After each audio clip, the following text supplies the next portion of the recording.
السلام عليكم. هذا الاسبوع اللي دوه من سوق حد ونتفرج مشينا بان واحد الديوك. صباح الخير، بداية يوم جديد من المزرعة.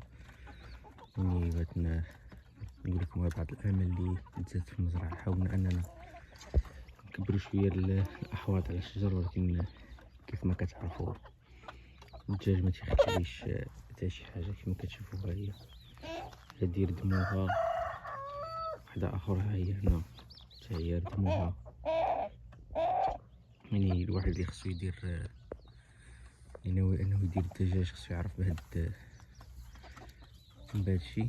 زيد على ذلك بعض المشاكل اللي كنلقى في الدجاج كيف ما كتشوفوا تدخل الحرث.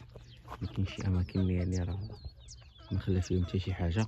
هانتوما كيف ما كتشوفوا، يعني هادو من بعض السلبيات ديال الدجاج. لكن كيبقى في الاخر حيوان، يعني هذا هو طبيعته ومولف بهاد ديال البيئه ديالو الطبيعيه. يعني هذه بعض المستجدات في هذا الاسبوع هذا. عاد البارح كنا هضرنا على الرياح في الصفحه ديالنا الفيسبوك. كاين واحد الفروج عندي كان مرض بشخره، دابا راه في دير ليه العزل، ونتمنى الله يكون خير وما يوقع لي حتى شي حاجه. يعني كانوا بعض المستجدات في هذا الاسبوع هذا.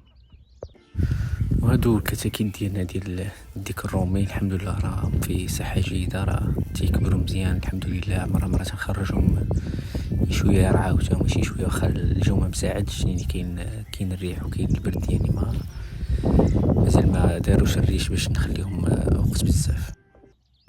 هادو الحفار اللي كبرنا على الشجر شي شويه، واخا ما الدجاج ما خلاهمش زعما في الحاله ديالهم العاديه، ولكن ما عندنا ما نديرو. هادشي اللي هذا هو الراعي الحر.